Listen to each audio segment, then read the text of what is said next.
નમસ્કાર, આપ જોઈ રહ્યા છો ગુજરાતની number 1 news channel news 18 Gujarati. આપણું ગુજરાત સાથે હું છું સિદ્ધાર્થ ધોકિયા। મહત્વના સમાચારથી શરૂઆત। કમોસમી વરસાદે અમરેલી જિલ્લાને ધમરોળ્યો, ખાંભામાં ધોધમાર માવઠું ત્રાટક્યું। અમરેલીમાં ફરી આકાશી આફત, અનેક વિસ્તારોમાં કમોસમી વરસાદ ખાબક્યો। કેટલાય દિવસોથી અમરેલી જિલ્લાના ખેડૂતો માવઠાનો માર સહન કરી રહ્યા છે અને હજુ પણ કમોસમી વરસાદનો કહેર યથાવત છે। જાણે કે ચોમાસું જામ્યું હોય એવા માહોલ સાથે અમરેલીના ખાંભાગીરના ગામડાઓમાં કમોસમી વરસાદ ખાબક્યો। ખાંભાના દાઢિયાળી, પીપળવા સહિતના ગામોમાં ફરી કમોસમી વરસાદની એન્ટ્રીથી ખેડૂતોના જીવ તાળવે ચોંટ્યા। અસહ્ય ગરમી અને ઉકળાટ બાદ વરસાદથી વાતાવરણમાં ઠંડક પ્રસરી, પરંતુ ખેડૂતોના ઉનાળુ પાકને મોટા પાયે નુકસાન થાય એવી ખેડૂતોને ભીતિ છે। આ તરફ બગસરા પંથકમાં પણ કમોસમી વરસાદે હાજરી પુરાવી। બગસરાના નવી હળિયાદ, જૂની હળિયાદમાં વરસાદી ઝાપટા પડ્યા। છેલ્લા કેટલાય દિવસોથી બગસરાના ગ્રામ્ય વિસ્તારોમાં વરસાદી માહોલ છવાયેલો છે અને હજુ પણ કમોસમી વરસાદ પીછો છોડતો નથી। આકાશી આફત સામે સાવરકુંડલાના ખેડૂતો પણ બાકાત નથી। સાવરકુંડલાના ગ્રામ્ય વિસ્તારોમાં ભારે પવન સાથે માવઠું ત્રાટક્યું। ભારે બફારા બાદ સાંજે સાવરકુંડલા તેમજ આસપાસના વિસ્તારમાં વરસાદની શરૂઆત થઈ। માત્ર ગ્રામ્ય વિસ્તારો જ નહીં, અમરેલી શહેરમાં પણ વરસાદ વરસ્યો। અમરેલી શહેરમાં ગાજવીજ સાથે વરસાદ તૂટી પડ્યો। ભારે ગરમી વચ્ચે વરસાદ વરસતા બાળકો શેરીમાં વરસાદથી ઠંડીની મજા માણતા દેખાયા। આ તરફ બોટાદ જિલ્લાના વાતાવરણમાં પણ પલટો આવ્યો। બરવાળા પંથકમાં વીજળીના કડાકા ભડાકા સાથે ધોધમાર વરસાદ થયો। બરવાળા શહેર સહિત આસપાસના ગ્રામ્ય વિસ્તારોમાં પણ માવઠું ત્રાટક્યું। વરસાદના ભારે ઝાપટા પડતા બરવાળાના રસ્તા પરથી ચોમાસાની જેમ પાણી વહી નીકળ્યું હતું। અમરેલીના લીલિયા પંથકના ગ્રામ્ય વિસ્તારમાં પણ વરસાદ, અનેક ગામોમાં કડાકા ભડાકા સાથે અનરાધાર વરસાદ। લીલિયા શહેર, શેરાવદર, કાંકરાજ, પુંજાપદર સહિતના ગામોમાં વરસાદ। શેરાવદરની બજારોમાં નદીઓની માફક પાણી વહેતા થયા તેવા દ્રશ્યો પણ જોવા મળ્યા છે। આ તરફ લીલિયા જ નહીં પરંતુ બગસરા પંથકમાં પણ ધોધમાર વરસાદ વરસી રહ્યો છે। ગ્રામ્ય વિસ્તારમાં પણ કમોસમી વરસાદ। બગસરા, મોટા મુંજિયાસર, નાના મુંજિયાસરમાં વરસાદ શરૂ થયો। માણેકવાડા, જૂની હળિયાદ, નવી હળિયાદ, ઘંટિયાણામાં પણ વરસાદ છે। કમોસમી વરસાદથી ખેતરો તરબોળ થઈ ગયા છે। કમોસમી વરસાદને લઈ ખેડૂતોની ચિંતામાં સ્વાભાવિક રીતે વધારો જોવા મળી રહ્યો છે। તો અમરેલીના મોટાભાગના વિસ્તારોની આ પરિસ્થિતિ જોવા મળી રહી છે। તો વડિયા વિસ્તારમાં પણ ધોધમાર વરસાદ, કડાકા ભડાકા સાથે ધોધમાર વરસાદ ખાબક્યો છે। વડિયા, મોરવાડા, બાટવા, દેવળી, હનુમાન ખીજડીયા, ખડખડ સહિતના ગામોમાં કમોસમી વરસાદ છે। સવારથી અસહ્ય ઉકળાટ અને ગરમીથી લોકો હતા ત્રસ્ત। બપોર બાદ ધોધમાર વરસાદથી લોકોને આંશિક ગરમીથી રાહત મળી છે। ખેડૂતોને કમોસમી વરસાદથી ચિંતામાં વધારો થઈ ગયો છે। ખેતરો પાણીથી તરબોળ થઈ ગયા છે, લોકો ચિંતામાં છે। અલગ અલગ વિસ્તારની અંદર જે રીતે કમોસમી વરસાદ ખાબકી રહ્યો છે, મોટું નુકસાન ખેડૂતોને થવાની અહીંયા આગળ પરિસ્થિતિનું નિર્માણ થઈ ગયું છે। કારણ કે મેના અંત સુધીમાં પણ જો વરસાદ આવે તો પ્રી મોન્સૂન એક્ટિવિટી તરીકે પરિસ્થિતિને સમજી તે પહેલા ખેડૂતોએ કામ પૂર્ણ કર્યું હોય, પરંતુ અત્યારના અમરેલીમાં જે રીતનો વરસાદ થઈ રહ્યો છે, ખેડૂતોના ઉનાળુ પાક ધોવાઈ રહ્યા હોય તેવા દ્રશ્યો જોવા મળી રહ્યા છે। ના ફક્ત અમરેલી, ગોંડલ શહેરના વાતાવરણમાં પણ પલટો આવ્યો છે। પવન અને ગાજવીજ સાથે ધોધમાર વરસાદ છે। સવારથી અસહ્ય ગરમી અને બફારા વચ્ચે બપોર બાદ વાતાવરણમાં પલટો આવ્યો છે। ધોધમાર વરસાદને પગલે શહેરના રાજમાર્ગો પર વરસાદી પાણી ફરી વળ્યા હતા। શહેરમાં કમોસમી વરસાદ શરૂ થતા વાતાવરણમાં ઠંડક પ્રસરી છે। કમોસમી વરસાદને કારણે ખેતરમાં ઊભા પાકને નુકસાન જવાની ભીતિ વચ્ચે માવઠાના મારથી ખેડૂતને વ્યાપક નુકસાની થવાની પરિસ્થિતિ જોવા મળી રહી છે। તો ગોંડલમાં પણ એ રીતની પરિસ્થિતિ કે જેનું નિર્માણ થયું છે। વરસાદ જે છે તે સતત જોવા મળી રહ્યો છે। ગોંડલમાં પણ સૌરાષ્ટ્રના મોટાભાગના વિસ્તારો કે જ્યાં આગળ ધોધમાર વરસાદ જે છે તે શરૂ થયો છે। અનેક વિસ્તારોની અંદર કમોસમી વરસાદ નુકસાન કરી રહ્યો છે। કેટલાક વિસ્તારોની અંદર તો જાણે ચોમાસું બેસી ગયું હોય તેમ જળજમાવની પરિસ્થિતિનું પણ નિર્માણ થઈ ગયું છે। અમરેલી બાદ જે રીતે ગોંડલના દ્રશ્યો છે તે સ્પષ્ટ કરી રહ્યું છે કે સૌરાષ્ટ્રના વિસ્તારોમાં કેવી રીતે હાલમાં મેઘરાજા કે જેઓ સમય કરતાં જાણે વહેલા આવી ગયા હોય તે રીતની પરિસ્થિતિનું નિર્માણ થયું છે અને રસ્તાઓ, શેરીઓ જે છે ત્યાં જળજમાવ થઈ ગયો છે। આ તરફ રાજકોટના જામકંડોરણા શહેર અને ગ્રામ્ય પંથકમાં પણ કમોસમી વરસાદ વરસ્યો છે। જામકંડોરણા, જસાપર, બોરિયા સહિત ગામોમાં માવઠાનો માર છે। ભારે પવન અને વીજળીના કડાકા ભડાકા સાથે કમોસમી વરસાદ ખાબક્યો છે। સવારથી અસહ્ય બફારા બાદ સાંજના સમયે ધોધમાર વરસાદ શરૂ થતા લોકોને ગરમીમાંથી આંશિક રાહત મળી છે। કરા સાથે વરસાદ શરૂ થયો હોવાની પણ જાણકારી છે। કેટલાક વિસ્તારોમાં કરા સાથે વરસાદ થયો છે। કમોસમી માવઠું થતા ખેડૂતોની ચિંતામાં વધારો થઈ ગયો છે। તો જામકંડોરણાની સહિત રાજકોટ ગ્રામ્યની અંદર આસપાસના વિસ્તારો જેમ કે ગોંડલ છે તેમાં પણ કેટલાક વિસ્તારોમાં કરા સાથે વરસાદ થયા હોવાની જાણકારી મળી રહી છે। આ તમામની વચ્ચે ભારે પવન પણ ફૂંકાઈ રહ્યો છે। 4 વાગ્યાથી ગુજરાતમાં છૂટો છવાયો વરસાદ છે। 2 કલાકમાં 9 તાલુકામાં વરસાદ થયો છે। વિસાવદરમાં 2 કલાકમાં 8 ઇંચ વરસાદ થયો છે। ગોંડલ, લીલિયા, બગસરામાં 1 કલાકમાં 1 ઇંચ વરસાદ થઈ ચૂક્યો છે. તો અત્યાર સુધીમાં અલગ અલગ વિસ્તારોમાં વરસાદની પરિસ્થિતિ છે. સૌથી વધારે જે વરસાદ નોંધવામાં આવ્યો છે તે સૌરાષ્ટ્રના વિસ્તારો છે, જેમાં વિસાવદરમાં 2 કલાકની અંદર જ 2.5 ઇંચ જેટલો વરસાદ ખાબકી ગયો છે. ગુજરાત પર તોળાઈ રહ્યો છે ભારે વરસાદનું સંકટ. હવામાન વિભાગે 7 દિવસની આગાહી કરી છે.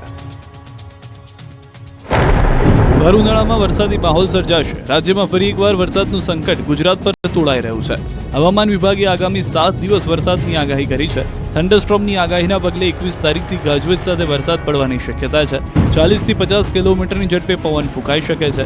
તો 22 થી 24 મે સુધીમાં ગુજરાતમાં ભારે વરસાદની આગાહી કરવામાં આવી છે. 22 તારીખથી લો પ્રેશર ચક્રવાતમાં પલટાઈ શકે છે, જેના કારણે કેટલાક વિસ્તારમાં વરસાદી માહોલ જામશે.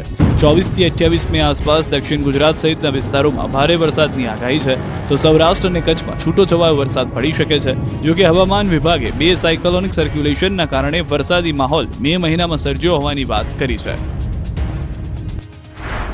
ये 21 तारीख से विथ लाइटनिंग के साथ 40 से 50 किलोमीटर गास्टिंग प्रति घंटा में वो स्पीड रहेगी गास्टिंग के साथ और लाइटिंग भी रहेगी. और जो 22 तारीख है इसमें गुजरात रीजन में हेवी रेनफॉल का भी वार्निंग दिया गया है 22, 23, 24 मई को. આ વખતે ચોમાસું ગુજરાતમાં વહેલું આવે તો નવાય નહીં, હવામાન વિભાગે આગાહી કરી છે. ચોમાસાને લઈને હાલ મોટી માહિતી સામે આવી રહી છે. હવે ગમે ત્યારે કેરળ ચોમાસું પહોંચી શકે છે.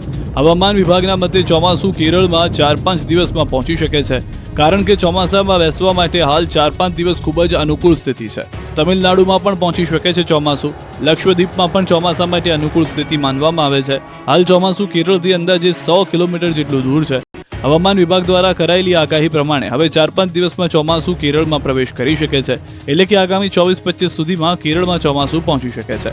જો આવું થશે તો છેલ્લા 15 વર્ષમાં સૌથી વહેલું પહોંચેલું ચોમાસું ગણાશે, કારણ કે અગાઉ 2009માં 23 મે કેરળમાં ચોમાસું બેઠું હતું.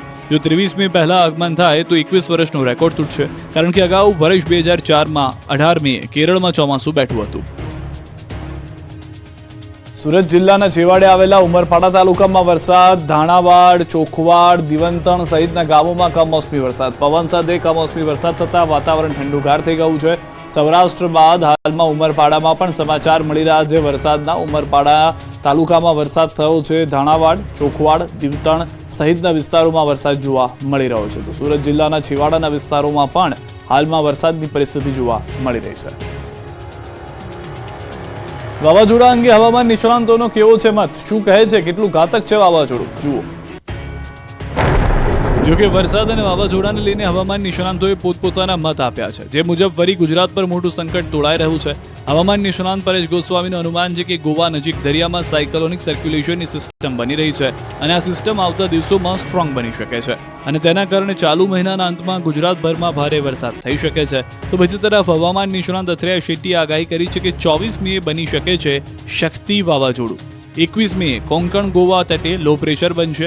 22 મે સુધીમાં ઝડપથી ડિપ્રેશન સર્જાશે. જ્યારે વાવાઝોડાની દિશા અંગે અનુમાન કરવું હાલ શક્ય ન હોવાની વાત કરી છે. મહત્વપૂર્ણ છે કે અથરૈયાએ માર્ચ મહિનામાં વાવાઝોડા અંગે આગાહી કરી હતી.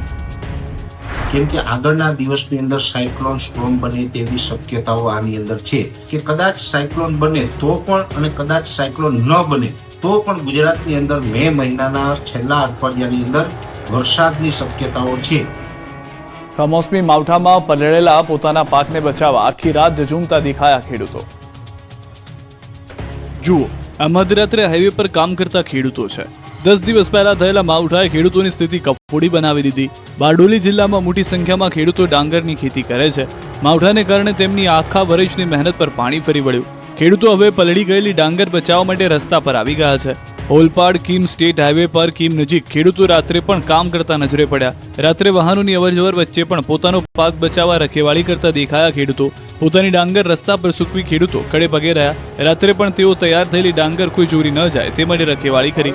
સંપૂર્ણ રીતે સુકાયેલો પાક કોથળામાં ભરીને ઘરે ગયા હતા. ખેડૂતો તરફથી સરકાર પાસે ઝડપી આર્થિક સહાયની માંગ કરવામાં આવી છે. ઉત્તર ગુજરાત માટે મહત્વના સમાચાર. મહેસાણા જિલ્લામાં ખેડૂતોને સિંચાઈ માટે ધરોઈનું પાણી નહીં મળે. ધરોઈ ડેમમાં હાલ 42% પાણીનો સંગ્રહ છે. જે હવે માત્ર ધરોઈમાંથી પીવા માટે પાણી અપાશે. મેન્ટેનન્સના કારણે કેનાલો મારફતે અપાતું પાણી બંધ કરાયું. જોકે સારી વાત એ છે કે ધરોઈ ડેમમાં પાણીની સ્થિતિ ચાલુ વર્ષે ઘણી સારી છે. ચાલુ વર્ષે અડધો ઉનાળો પૂર્ણ થયો છે, તેમ છતાં મહેસાણા, પાટણ અને બનાસકાંઠા વિસ્તારમાં પીવાનું પાણી અને સિંચાઈનું પાણી આપતા ધરોઈ ડેમમાં પાણીનો જથ્થો હાલમાં 42% જેટલો છે. સુરતના સચિનમાં ધોળા દિવસે બેંક લૂંટાઈ, આરોપીઓ કેમેરામાં કેદ થયા. સુરત શહેર પોલીસની કડક પહેરેદારી વચ્ચે બેંક લૂંટાઈ ગઈ. સચિન વિસ્તારમાં આવેલી ગ્રામીણ બેંકમાં લૂંટની ઘટના જોવા મળી. ફિલ્મી ડબે આવેલા લૂંટારુએ માથે ટોપી અને પાછળ બેગ લટકાવી હતી. મોટા પ્લાનિંગ સાથે આવેલા લૂંટારુએ બેંકમાંથી 3.75 લાખની લૂંટ કરી ફરાર થઈ ગયા. લૂંટારુ સીસીટીવીમાં કેદ થયા. બેંકમાં કોઈ જ પ્રકારની સુરક્ષા જોવા મળી ન હતી. ઘટના બાદ પોલીસના ઉચ્ચ અધિકારીઓ બેંકમાં પહોંચી લૂંટ અંગે તપાસ શરૂ કરી છે. ભાવનગરમાં ટીખળખોરોએ એક સાથે 3 કારમાં આગ લગાવી દીધી. ભાવનગર પોલીસને હવે અસામાજિક તત્વોનો પરસેવો છોડાવી રહ્યા છે. નશેરીઓ પોલીસને એવો પડકાર ફેંકી રહ્યા છે કે પોલીસ પણ દોડતી થઈ જાય. શહેરના વિદ્યાનગરમાં આવેલી એક સોસાયટીમાં રાત્રિના સમયે અચાનક 3 કાર સળગી. લોકો હાંફળા ફાફડા થઈ બહાર દોડી આવ્યા તો ખબર પડી કે કેટલાક શખ્સોએ કારને જાણી જોઈને આગના હવાલે કરી. લોકો કંઈ સમજે તે પહેલા આગ ચાંપનાર ફરાર થઈ ગયા.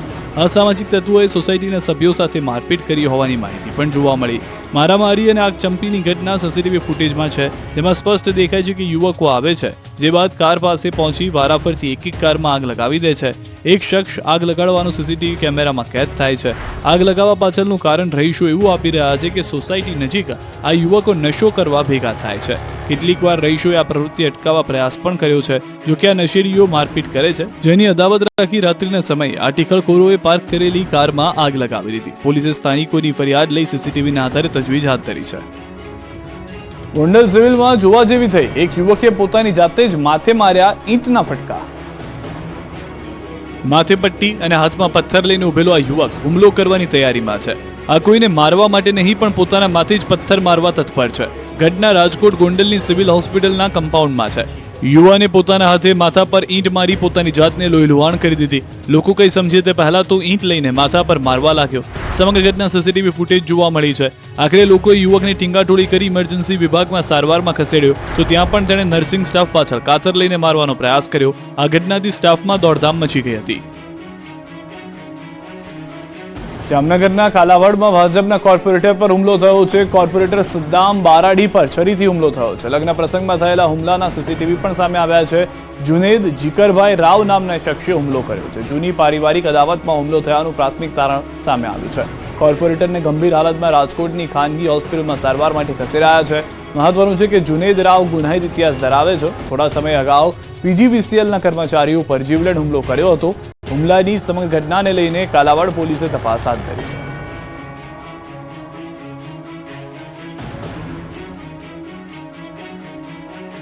તો ગોંડલમાં વાહન ચાલકો ખાડામાં ખાબક્યા. ગોંડલ પાસે નેશનલ હાઈવેના કામમાં બેદરકારીનો ભોગ બની રહ્યા છે. વાહન ચાલકો હાઈવેમાં ખોદકામ દરમિયાન ઘટના બની છે.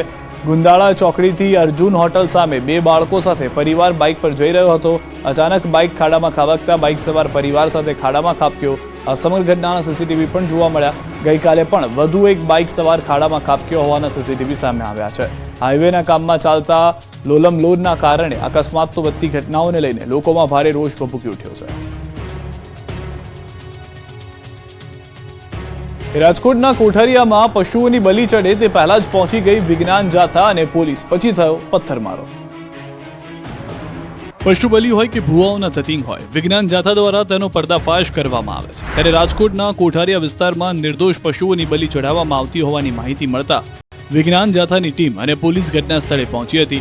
પશુઓને બચાવવાનો પ્રયત્ન કરતા સ્થાનિકો દ્વારા હુમલો કરાયો હતો. માતાજીના માંડવામાં પશુ બલી અટકાવવા જતા બબાલ થઈ હતી. વિજ્ઞાન જાથાની ટીમ દ્વારા પોલીસ સાથે માતાજીના માંડવે પહોંચીને નિર્દોષ પશુઓને બચાવવા જતા ડખો થયો હતો. આ દરમિયાન સ્થાનિકો દ્વારા વિજ્ઞાન જાથા અને પોલીસ પર હુમલાનો નિષ્ફળ પ્રયાસ કરાયો. પશુઓને બચાવવા જતા મોટી બબાલ થઈ હતી. પોલીસ પર એટેક થતા મામલો ભીચક્યો હતો. પોલીસે ઘટનામાં 20 આરોપીને ઝડપી લીધા હતા. આ ઉપરાંત નિર્દોષ અબોલ પશુઓને બચાવી પણ લીધા હોવાનું જાણવા મળ્યું. પોલીસે આરોપીઓને પકડી તેમની સામે વધુ કાર્યવાહી હાથ ધરી છે. 14 લોકો સામે નામજોગ ફરિયાદ થઈ છે, જ્યારે 150 થી 200 ના ટોળા સામે ફરિયાદ નોંધાઈ છે. પોલીસે 20 આરોપીઓની ધરપકડ કરી છે. રાયોટિંગ, પોલીસ પર પથ્થરમારા અંગેની કલમ લગાવવામાં આવી છે. ટોળાને વિખેરવા પોલીસે હવામાં 1 રાઉન્ડ ફાયર કર્યું હતું. દેવગઢ બારિયામાં મનરેગા યોજના હેઠળ થયેલા 71 કરોડના કૌભાંડમાં હવે રાજનીતિ તેજ થઈ ગઈ છે. દાહોદ મનરેગા કૌભાંડમાં હવે રાજનીતિ તેજ થઈ ગઈ છે. ગુજરાતના પંચાયત રાજ મંત્રી બચુ ખાબડના બંને દીકરાઓ મનરેગા કૌભાંડમાં જેલ હવાલે છે. 2 દિવસથી મીડિયાથી દૂર રહેલા બચુ ખાબડ અચાનક મીડિયાની સામે આવી પ્રતિક્રિયા આપી. તેમણે સમગ્ર દોષનો ટોપલો કોંગ્રેસ પર ઢોળી દીધો. કહ્યું, કોંગ્રેસ અમારી પાછળ હાથ ધોઈને પડી ગઈ છે. મારી રાજકીય કારકિર્દીમાં મેં 1 પૈસાનો ભ્રષ્ટાચાર કર્યો નથી અને મારા દીકરા મટીરીયલ સપ્લાયનું કામ કરે છે, બીજું કંઈ નહીં. જોકે આક્ષેપ અને ફરિયાદ બાદ બચુ ખાબડના મોટા દીકરા બાદ સોમવારે નાના દીકરા કિરણ સહિત 4 લોકોની પોલીસે ધરપકડ કરી, જેમને આજે કોર્ટમાં રજૂ કરીને પોલીસે 14 દિવસના રિમાન્ડની માંગ કરી. જોકે કોર્ટે કિરણ ખાબડ અને ટીડીઓ રસિક રાઠવાના 4 દિવસના અને એપીઓ દિલીપ ચૌહાણના 10 દિવસના રિમાન્ડ મંજૂર કર્યા છે. ચાપલુસી કરીને કોણ નેતા બન્યા છે? કંઈક આવા આક્ષેપ નર્મદામાં ચૈતર વસાવાએ કર્યા છે. રાજનીતિમાં ફરી ઉભરો આવી રહ્યો છે. પંચાયતની ચૂંટણી પહેલા 2 બળિયા ફરી જંગની તૈયારીમાં લાગી ગયા છે. ધારાસભ્ય ચૈતર વસાવા અને સાંસદ મનસુખ વસાવા ફરી એકવાર સામસામે આવ્યા છે. ડેડિયાપાડાના ધારાસભ્ય ચૈતર વસાવાએ કહ્યું કે કેટલાક લોકો જિલ્લા પંચાયતનું પદ લઈ અહીં ધારાસભ્યને લલકારી રહ્યા છે, પણ અમે અમારી મહેનતથી જીત્યા છીએ, ચાપલુસી કરીને નથી આવ્યા. તો ભરૂચના સાંસદ મનસુખ વસાવાએ કહ્યું કે ચાપલુસી કરીને કોણ નેતા બન્યા છે એ આવનારો સમય બતાવશે. પાણીના પરપોટા જેવા આ બધા પરપોટા છે. આક્ષેપ પ્રતિ આક્ષેપ વચ્ચે આ વખતે ફરી પંચાયતનો જંગ ભારે રોચક બનશે તે નક્કી છે. વડોદરાના નંદેસરીમાં કોંગ્રેસના એક નેતાના પુત્ર પર લાગ્યો છે દુષ્કર્મનો આરોપ. રાજનીતિની આડમાં ગોરખધંધા કરતા આ 2 દ્રશ્યો. બંને સામે લાગ્યા છે દુષ્કર્મના કેસ. એક સુરતના નેતા છે જેના પર દુષ્કર્મનો આરોપ લાગ્યો છે, બીજા શખ્સ જેના પિતા પૂર્વ ધારાસભ્ય છે. રાજનીતિની હવા એવી તો લાગી છે કે કોઈ પણ કામ કરતા પહેલા પોલીસ કે કાયદાથી ડરતા પણ નથી. વડોદરાના નંદેસરીમાં કોંગ્રેસ નેતાના પુત્ર સામે દુષ્કર્મની ફરિયાદ થઈ છે. ફરિયાદને 1 અઠવાડિયા બાદ પણ આરોપી અનિરુદ્ધસિંહ ગોહિલ ફરાર છે. પીડિતાએ આક્ષેપ કરતા કહ્યું કે પોલીસ કોઈ કાર્યવાહી કરી નથી રહી. આરોપીએ દુષ્કર્મ આચરતા પીડિત ગર્ભવતી થઈ હતી. આરોપીના મામાએ યુવતીને આણંદની નર્સિંગ હોસ્પિટલમાં લઈ જઈ જબરજસ્તી એબોર્શન કરાવ્યું. આરોપી અને તેનો પરિવાર પીડિતાને કેસ પાછો લેવા ધમકી આપી રહ્યો હોવાના પણ આક્ષેપ કર્યા છે. આરોપીના પિતા રાજેન્દ્રસિંહ ગોહિલ પૂર્વ ધારાસભ્ય છે. પીડિતાએ 14 મેના રોજ નંદેસરી પોલીસ સ્ટેશનમાં ફરિયાદ નોંધાવી હતી. રફતારનો કેરમાં 5 જિંદગીઓમાં એક જ દિવસમાં અલગ અલગ 4 અકસ્માત. રાજ્યમાં અકસ્માતની ઘટના વધી ગઈ છે. રફતારના કહેરમાં જિંદગીઓ રસ્તા પર કાળનો કોળિયો બની રહી છે. એક દિવસમાં 4 અકસ્માતની ઘટના સામે આવી, જેમાં 5 જિંદગીઓ મોતને ભેટી છે. સૌપ્રથમ વાત અમરેલીથી. એસઓજીની કારને નડ્યો અકસ્માત. કાર ટ્રકની પાછળ ઘૂસી જતા અકસ્માત સર્જાયો. ટ્રક ઊભો હતો અને કાર ધડાકાભેર તેની પાછળ અથડાઈ. એસઓજીનો આઉટસોર્સનો ડ્રાઈવર અકસ્માત સર્જી ફરાર થઈ ગયો. પોલીસની કારમાંથી એક દારૂની બોટલ પણ મળી છે. જોકે કાયદાનું ભાન કરાવતી પોલીસનો જ વિડીયો લોકોએ બનાવી દીધો. બીજી ઘટના છે પાટણના સિદ્ધપુર હાઈવે પર કમકવાર અકસ્માતમાં પિતા પુત્રનું મોત નીપજ્યું. બાઇક અને સ્વિફ્ટ કાર વચ્ચે અકસ્માત થયો. બાઇક પર સવાર પિતા પુત્રએ જિંદગીથી હાથ ધોઈ નાખ્યા. ત્રીજી ઘટના છે સુરેન્દ્રનગરની. થાન નજીક કાર અને ટ્રેક્ટર વચ્ચે અકસ્માતમાં દંપતીનું મોત નીપજ્યું.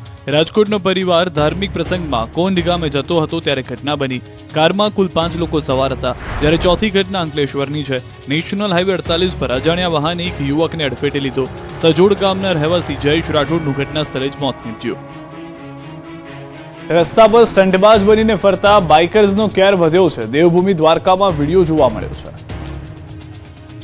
એક તરફ રાજ્યમાં અકસ્માતની ઘટના વધી રહી છે, બીજી તરફ આ સ્ટંટબાજ જુઓ, જેને પોતાની જિંદગીની કોઈ પરવા નથી. જામનગર હાઈવે પર જોખમી સ્ટંટબાજી કરતા બાઇક ચાલકનો વિડીયો સામે આવ્યો. ફિલ્મી સ્ટંટ કરતા યુવકને જાણે પોતાની જિંદગીની કોઈ પરવા ન હોય તેમ સૂતા સૂતા બાઇક ચલાવી હાઈવે રોડ પર અન્ય વાહન ચાલકોના જીવ જોખમમાં મૂકી બાઇક લઈ ફરતા નબીરા બેફામ વાહનો હંકારી રહ્યા છે. બાઇક સ્ટંટનો વિડીયો સોશિયલ મીડિયામાં વાયરલ થયો છે. ગુજરાતમાં કોરોના વાયરસની એન્ટ્રી થઈ ગઈ છે, ત્યારે શું આ વખતનો કોરોના JN1 વેરિયન્ટ 2020 જેવો કહેર વર્તાવશે? ડરતા નહીં, પણ ગુજરાતમાં કોરોનાએ એન્ટ્રી કરી લીધી છે. કોરોના વાયરસે નવા વેરિયન્ટ સાથે ફરી માથું ઉચક્યું છે.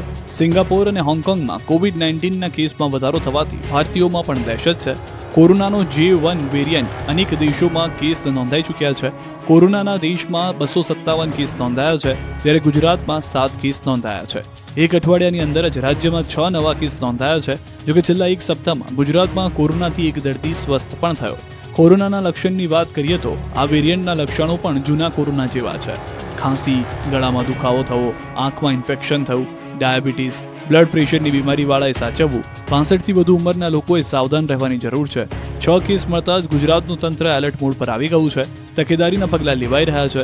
સૌથી વધુ કોરોનાના કેસ કેરળમાં નોંધાયા છે, જે 95 એક્ટિવ કેસ છે. તે પછી બીજા નંબરે તમિલનાડુ 66 એક્ટિવ કેસ સાથે છે. આ લિસ્ટમાં ગુજરાત 6ઠ્ઠા ક્રમે છે. કોઈ પણ મહામારી હોય ત્યારે એ જે વાયરસ હોય ને એ વર્ષો સુધી ચાલતો હોય છે. એટલે આપણે ત્યારે એવું જ માનીએ કે આ એક એનો નવો વેરિયન્ટ આવ્યો છે. બહુ મોટું ચિંતાનું કારણ નથી, પણ આપણે વિજિલન્ટ રહેવું પડશે. ભારતમાં એકંદરે પરિસ્થિતિ કંટ્રોલમાં છે. ગુજરાતમાં લગભગ 7 કેસ નોંધાયા છે અને ભારતના અલગ અલગ રાજ્યોમાં થોડા કેસમાં ઉછાળો ચોક્કસ જોવા મળ્યો છે. ઓપરેશન ચંડોળા પાર્ટ 2 આજથી ફરી શરૂ થઈ ગયું છે. સવારથી પોલીસની સાથે તંત્રનો કાફલો તૈનાત છે. ગુજરાતનું સૌથી મોટું ડિમોલિશન, 8,000 કાચા પાકા મકાન, 3,000 પોલીસ કર્મીઓ, 25 SRP ટુકડીઓ તૈનાત કરાઈ. અમદાવાદના ચંડોળા તળાવમાં વિસ્તારમાં ફરી પોલીસના ધાડે ઉતારી દેવામાં આવ્યા છે. લાવ લશ્કર અને કોર્પોરેશન પોલીસના 3,000 જેટલા જવાનો સાથે પહોંચી ગયા છે ચંડોળા તળાવે, કારણ કે આજથી શરૂ થયું છે ઓપરેશન ચંડોળા ફેઝ 2. ચંડોળા તળાવના મેગા ડિમોલિશનના પહેલા તબક્કામાં અમદાવાદ મ્યુનિસિપલ કોર્પોરેશન અને પોલીસ દ્વારા બડા તળાવની આસપાસના દબાણો દૂર કરવામાં આવ્યા હતા. ત્યારે હવે બીજા તબક્કામાં છોટા તળાવની આસપાસના દબાણોને દૂર કરવાની કામગીરી ચાલી રહી છે. સૂર્યનગર પોલીસ ચોકીથી શાહ આલમ તરફનો ભાગ છોટા તળાવ વિસ્તાર કહેવાય છે. હાલ તે વિસ્તારમાં સૌથી વધારે દબાણો તોડી પાડવામાં આવ્યા છે.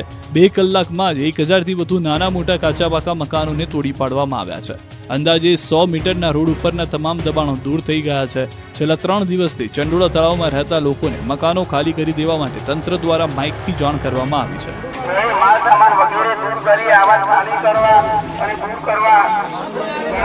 હાલની કામગીરીમાં એએમસીની ટીમ સાથે પોલીસ કર્મચારીઓ તૈનાત છે, જેમાં health, solid waste, fire brigade સહિતનો સ્ટાફ સ્ટેન્ડ બાય રખાયો છે.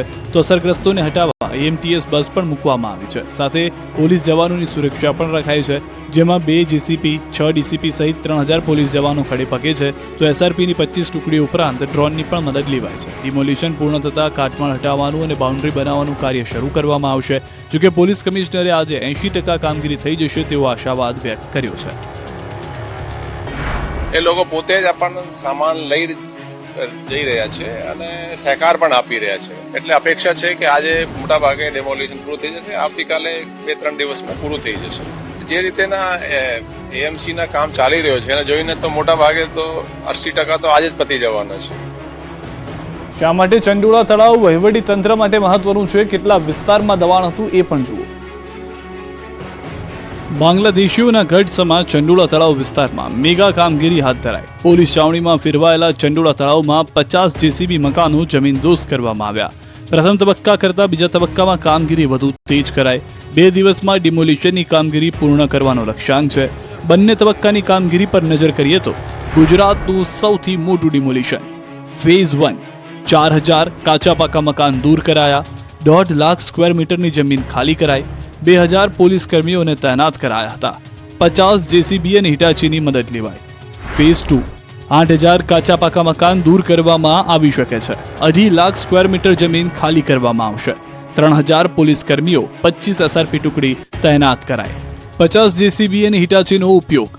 શા માટે વહીવટીતંત્ર માટે આટલું જરૂરી છે ચંડોળા તળાવ? તળાવનું ક્ષેત્રફળ કેટલું છે? કેટલા વિસ્તારમાં દબાણ કરવામાં આવ્યું છે? તળાવ ખુલ્લું કરવાથી શું ફાયદો થશે તેની વાત કરીએ તો ચંડોળા તળાવ 1 કિલોમીટર વિસ્તારમાં ફેલાયેલું છે. ચંડોળા તળાવ 2 ભાગમાં વહેંચાયેલું છે, છોટા ચંડોળા અને બડા ચંડોળા. હાલ છોટા ચંડોળા વિસ્તારમાં ડિમોલિશન ચાલે છે. છોટા ચંડોળા ઈસનપુરમાં આવેલું છે. પાર્ટ 2માં 2.5 લાખ ચોરસ મીટર વિસ્તાર ખાલી કરાશે. અગાઉ પાર્ટ 1માં 1.5 લાખ ચોરસ મીટર વિસ્તાર ખુલ્લો કરાયો અને 4 દિવસમાં કામગીરી પૂર્ણ કરવાનું આયોજન છે. ચંડોળા તળાવ કુલ 11 લાખ ચોરસ મીટર જેટલો છે અને તેમાં અંદાજિત 4 લાખ ચોરસ મીટર વિસ્તારમાં દબાણ છે. સરકારી જમીન પર દબાણ કરશો તો ગયા સમજો. સુરત દ્વારકામાં અસામાજિક તત્વો પર તવાઈ. કાયદામાં રહેશો તો ફાયદામાં રહેશો, આ વાત જાણે ગુજરાત પોલીસ અને મનપાનું તંત્ર બરાબર પાલન કરાવી રહી છે. જો ગુનો કર્યો તો સમજી લેજો ગયા. વહીવટી તંત્ર અને પોલીસ વિભાગે સુરત અને દ્વારકામાં કંઈક આવા જ ગુનેગારોના ગેરકાયદે આશિયાના પર બુલડોઝર ફેરવી દીધું. સુરતમાં દુષ્કર્મના આરોપીની ગેરકાયદે મિલકત પર બુલડોઝર ફરી વળ્યું. વેડ રોડ પર બનાવેલી નોનવેજની દુકાન તોડી પડાઈ. આદિત્ય ઉપાધ્યાય ઊભી કરેલી દુકાનનું ડિમોલિશન કરવામાં આવ્યું. ભાજપનો વોર્ડ મહામંત્રી હતો આદિત્ય ઉપાધ્યાય. તો દ્વારકામાં ચુસ્ત બંદોબસ્ત સાથે સલાયા પંથકમાં હાથ ધરાયું ડિમોલિશન. અસામાજિક તત્વોના ગેરકાયદેસર બાંધકામો તેમજ દબાણો પોલીસના ચુસ્ત બંદોબસ્ત સાથે દૂર કરાયા. સલાયા બંદરના હુસેની ચોક વિસ્તાર આસપાસના અસામાજિક તત્વોના ગેરકાયદેસર દબાણો દૂર કરવામાં આવ્યા. તો મહીસાગરના લુણાવાડામાં મુખ્ય માર્ગ પરથી ગાયબ થયેલી કેનાલને ફરી ખોલવામાં આવી. છેલ્લા કેટલાય વર્ષોથી ગેરકાયદેસર દબાણો પર તંત્રે બુલડોઝર ફેરવ્યું. મુખ્ય રોડ ઉપરથી પસાર થતી કોલિયા માઇનોર કેનાલ પર ગેરકાયદેસર દબાણો ખુલ્લા કરવામાં આવ્યા. અંદાજિત 14 થી 15 દબાણકર્તાઓને નોટિસ આપવામાં આવી. જૂનાગઢના વિસાવદરમાં ધોધમાર વરસાદ, 2 કલાકમાં 2.5 ઇંચ વરસાદ થયો છે. બપોર બાદ વિસાવદરમાં કમોસમી વરસાદ ખાબક્યો. ગ્રામ્ય પંથકમાં ધોધમાર વરસાદથી ખેડૂતો ચિંતિત થયા છે. કેરી, તલ, મગ સહિતના પાકને નુકસાન થયું છે. જૂનાગઢના વિસાવદરના પણ આપ દ્રશ્યો જોઈ રહ્યા છો કે છેલ્લા 2 દિવસની અંદર સૌથી વધુ વરસાદનો જે આંકડો છે તે જૂનાગઢના વિસાવદરથી આવ્યો છે. અને આજના દિવસમાં પણ જો વાત કરીએ તો સૌરાષ્ટ્રમાં જેટલા વિસ્તારમાં વરસાદ પડ્યો છે તેમાં 2 કલાકમાં 2.5 ઇંચ વરસાદ ફક્ત વિસાવદરથી નોંધાયો છે, કે જેમાં 2 કલાકમાં 2.5 ઇંચ વરસાદને કારણે જાણે કરફ્યુ લાગી ગયો હોય રસ્તા પર, તે રીતની પરિસ્થિતિ જોવા મળી રહી છે. ચોમાસા પહેલા જ ચોમાસું આવી ગયું હોય તે પરિસ્થિતિનો સામનો હાલમાં જૂનાગઢનું વિસાવદર કરી રહ્યું છે. કહેવાય છે કે ગુજરાતમાં દારૂબંધી છે, પણ બુટલેગરોથી ખુલ્લેઆમ દારૂની હેરાફેરી કરે છે. ગુજરાતમાં દારૂબંધી છે, પરંતુ બુટલેગરો દારૂની હેરાફેરી માટે અવનવા કિમિયા શોધી જ કાઢે છે. દારૂ પકડાવવાની 3 ઘટના સામે આવી. બુટલેગરોના અવનવા અખતરા જોઈ પોલીસની ભમર પણ ઉપર ચડી ગઈ. સૌપ્રથમ વાત રંગીલા રાજકોટની કરીએ તો દર્દીઓને હોસ્પિટલ પહોંચાડતી એમ્બ્યુલન્સ હવે દારૂની પણ હેરાફેરી કેવી રીતે કરે છે તે જુઓ. જેતપુરમાં એમ્બ્યુલન્સમાંથી ઝડપાયો દારૂ. એમ્બ્યુલન્સમાં ચોરખાનામાં છુપાવી હતી દારૂની 412 અને બિયરની 210 ટીન જપ્ત કરાયા છે. બુટલેગર સુનિલ ધાંધાની ધરપકડ કરાઈ છે. બીજી ઘટના છે અમદાવાદના ધંધુકાની. મિનરલ વોટરની યાર્ડમાં દારૂની હેરાફેરી થતી હતી. પાણીની બોટલોના જથ્થા નીચે દારૂ સંતાડી હેરાફેરી કરવામાં આવતો હતો. 12,000થી વધુની દારૂ બિયરની બોટલો ઝડપાઈ છે. દમણથી દ્વારકા લઈ જવાતો હતો દારૂ. પોલીસે એક વ્યક્તિની અટકાયત કરી છે. હવે વાત કરીએ ભાવનગરની. દારૂ ભરેલી કાર સાથે 3 મહિલા સકંજામાં આવી. પોલીસે મહિલાઓ સહિત 7ની ધરપકડ કરી છે. 11,52,000નો દારૂ જપ્ત કર્યો છે. પંચમહાલમાં પડવાના વાંકે ઉભેલા પિકઅપ સ્ટેન્ડ નવા બનાવવા માંગ ઉઠી છે. પંચમહાલ જિલ્લામાં વર્ષો પહેલા બનાવાયેલા પિકઅપ સ્ટેન્ડ જર્જરિત હાલતમાં છે. ઘોઘંબા અને મોરવા હડફ તાલુકામાં પણ ઘણા પિકઅપ સ્ટેન્ડ ધૂળ ખાઈ રહ્યા છે, તો કેટલાક પડવાને આરે છે. તદ્દન બિસ્માર હાલતમાં ઉભેલા પિકઅપ સ્ટેન્ડના સ્લેબમાંથી પોપડા પડી રહ્યા છે અને પડુની સ્થિતિમાં ઊભા જોવા મળી રહ્યા છે. આ જર્જરિત બનેલા પિકઅપ સ્ટેન્ડના સમારકામ કે દેખભાલની કોઈ જ દરકાર નથી. ઘોઘંબા અને મોરવા હડફ તાલુકામાં પણ આ જ પ્રકારના પિકઅપ સ્ટેન્ડ મોટી સંખ્યામાં જોવા મળી રહ્યા છે, જેને તોડી નવીન બનાવવામાં આવે એવી માંગ ઉઠી છે. અગાઉ પણ મોરવા હડફમાં એક પિકઅપ સ્ટેન્ડનો સ્લેબ તૂટી પડ્યો. સદનસીબે કોઈ અંદર નહીં હોવાથી જાનહાનિ ટળી હતી. પિકઅપ સ્ટેન્ડ હોવાથી ઉનાળાની ગરમી અને ચોમાસામાં વરસાદથી બચવા રાહદારીઓ, વાહન ચાલકો અને મુસાફરો આશરો લે છે. ત્યારે પિકઅપ સ્ટેન્ડ ધરાશાયી થવાથી કોઈ મોટી જાનહાનિ થાય તો જવાબદાર કોણ, તેવા સવાલો ઉઠી રહ્યા છે. સુરત ફેમિલી કોર્ટનો ઐતિહાસિક ચુકાદો. 12 વર્ષના કિશોરની દીક્ષા પર કોર્ટનો સ્ટે. કિશોરની દીક્ષાનો મામલો કોર્ટમાં પહોંચ્યો હતો. 21 અને 22 મેના રોજ કિશોર દીક્ષા લેવાનો હતો. પિતાએ દીક્ષાના વિરોધમાં કોર્ટ કેસ કર્યો હતો, જેમાં આ ઐતિહાસિક ચુકાદો આપવામાં આવ્યો છે કે જે દીકરો દીક્ષા લેવાનો હતો તેના પર કોર્ટે સ્ટે આપી દીધો છે. પિતા વિરુદ્ધમાં હોવાની જાણકારી. વડોદરાના ગોત્રીમાં લોકોની સ્થિતિ છે કે નર્ક જેવી ડ્રેનેજના પાણીથી લોકો ત્રાહિમામ પોકારી ઉઠ્યા છે. વગર વરસાદે ભરેલા આ ખાબોચિયા હવે જાણે કે લોકો માટે નરક સમાન બની ગયા છે. વડોદરાના ગોત્રી વિસ્તારમાં આવેલી ગાયત્રીપુરા આવાસ યોજનાના નાગરિકો પાછલા 6 મહિનાથી આવી નર્કની જિંદગી જીવે છે. રોડ પર ડ્રેનેજનું પાણી ભરાઈ રહે છે અને પીવાના પાણીમાં પણ ડ્રેનેજ મિશ્રિત થાય છે. નાગરિકોએ કામ નહીં તો વોટ નહીં જેવા નારા લગાવ્યા અને વોર્ડ 10ના કોર્પોરેટરોને વારંવાર રજૂઆત કરી, પરંતુ કોર્પોરેટર નીતિન ડોંગાએ લોકોને કંઈક ઊંધું જ ભણાવી દીધું. પાણીના નિકાલની હાલ કોઈ વ્યવસ્થા કરવાને બદલે તેમણે ચોમાસા પહેલા મોટી લાઈન જ નાખી દઈશું તેવી હૈયાધારણા આપી દીધી. આપણું ગુજરાતમાં અત્યારે બસ એટલું જ. આપ જોતા રહો ન્યૂઝ 18 ગુજરાતી.